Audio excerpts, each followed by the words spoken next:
fish farm, nakapag-drop off na tayo. Nandito tayo sa Mindes ulit. Sa Mindes to. So doon tayo galing sa kabila. At ito, parang bypass road to. At itong part na to, dahil nga malapit na to sa Tagaytay. Oy, Tagaytay na mismo pala to. Ayan o. Tayo sa part to ng Silang, Cavite pa rin. Pero ito, kung mahilig kayo sa halaman, dito kayo makakakuha ng mga magagandang halaman. Itong lugar na to. Ayan.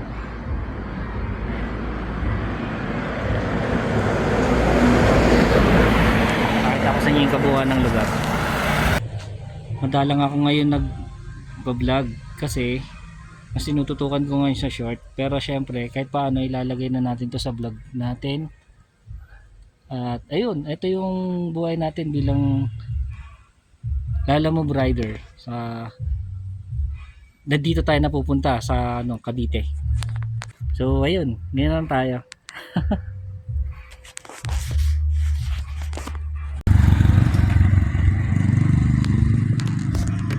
So makikita nyo dito ang tataas ng puno dito, ayun oh.